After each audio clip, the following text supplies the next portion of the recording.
So Rangareddy గారు మిమ్మల్ని చాలా ఇంపార్టెంట్ 2 క్వెషన్స్ అడుగుతాను. ఎందుకంటే మీరు ఒక 3 జనరేషన్స్ నుంచి ట్రావెల్ చేస్తున్న వ్యక్తి.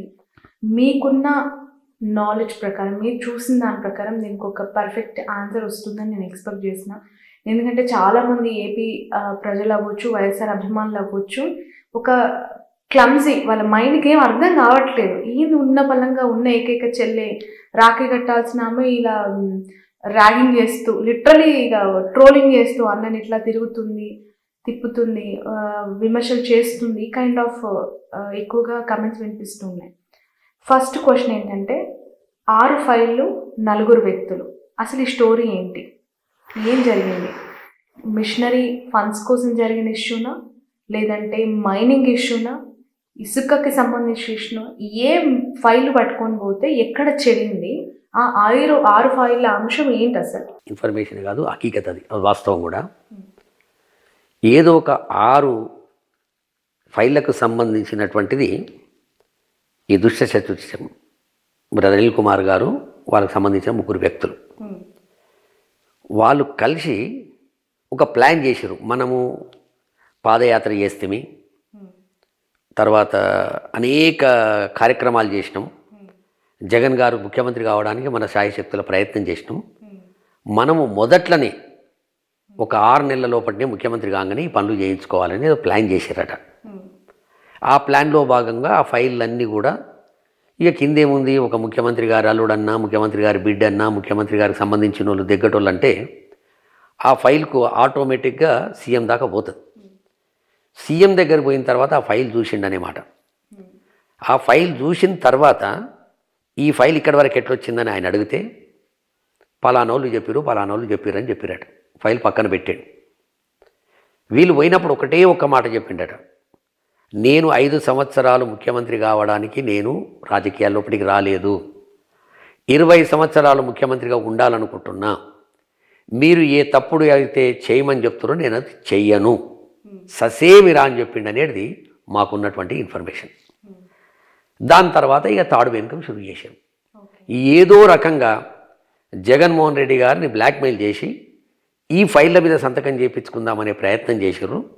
ఆ ప్రయత్నంలో భాగంగానే ఈ ఏబిఎన్, ఆంధ్రజ్యోతి అనుకో, TV5 అనుకో, లేకపోతే ఈ 4 వ్యక్తులు అనుకో, వీళ్ళకి తగ్గట్టు చంద్రబాబు నాయుడు, వీళ్ళకు బీటెక్ రవితో కూడా సంబంధాలు, ఇవన్నిటితో పెట్టుకొని ఆ ప్రయత్నం చేయడం లోపల ఎంత దాకైనా పోదామనే ఆలోచన లోపల ఇప్పుడు ఇంత దాకా వచ్చారు. ఈ 4 వ్యక్తులు కేవలం బ్రదర్ అనిల్ ఫ్రెండ్సేనా, లేదంటే ఆయన బినామీ వ్యక్తుల? అన్ని బినామీ వ్యక్తులు వాళ్ళే, పార్ట్నర్లు వాళ్ళే. ఈ దౌర్జన్యం షర్మిలమ్మతోటి చేపిస్తున్న కార్యక్రమాలన్నిట్లో కూడా వాళ్ళ 4 పూర్తి ఇన్వాల్వ్మెంట్ ఉంది.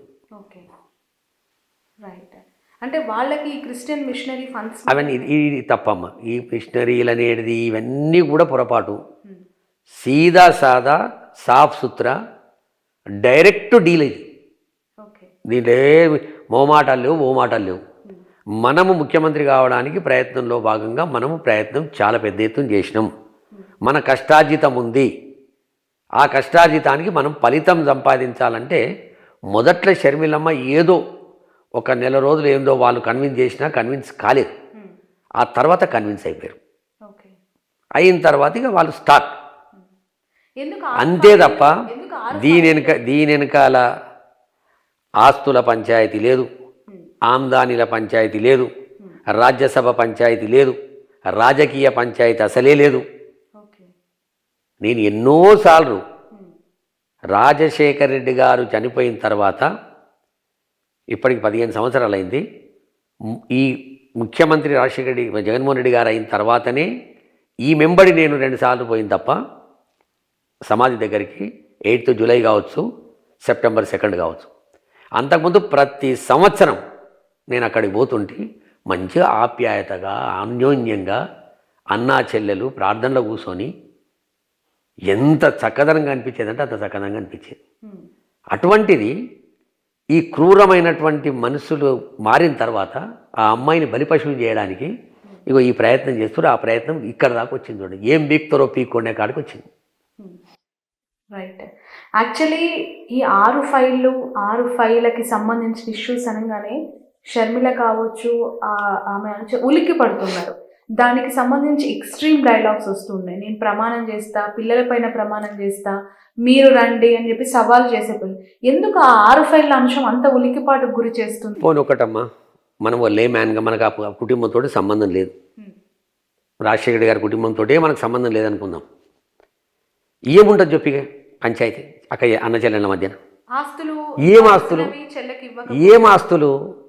అన్నీ ఇనమ్మా, ఇనమ్మా, తండ్రి సంపాదించిన ఆస్తులలో నువ్వు అవునన్నా కాదన్నా ఇద్దరికి వస్తుంది. అలా రెండో ఆలోచనే ఉండదు. అటువంటిది తొవ్వంటి పోతుంటే జగన్మోహన్ రెడ్డి గారు కారు ఆపి 70 లక్షలు, ₹1 2 కోట్ల రూపాయలు ఖర్చు పెట్టి అసలు జబ్బు నయం కాదు, ₹1 పెడితే తప్ప అనే దానికి కూడా దగ్గరుండి చేపిస్తుండ ఆయన. ఈ చెల్లెకి చేయడా? ఇది అదే ఇప్పటికి కూడా షర్మిలమ్మ గారిని నేను సూటిగా అడుగుతున్నా, నీ బాధ ఏంది? ప్రజలకు నీ బాధ ఏందో చెప్పు. నువ్వు అన్యాయం జరిగిందా, అవమానం జరిగిందా షర్మిలకి మీ ఉద్దేశం ప్రకారం? ఎక్కడ ఏమన్నా రక్త సంబంధం పుచ్చుకున్నటువంటి అన్నదమ్ముల మధ్యన అవమానం ఏముంటుంది? ప్రమాణ స్వీకారం రోజు నేను బాధపడ్డాను, నన్ను అవమానపరిచారు, ఇవన్నీ వినమ్మా. ఇంకేమన్నా అంటది ఆమె నోటికి అద్దుబద్దు లేదు.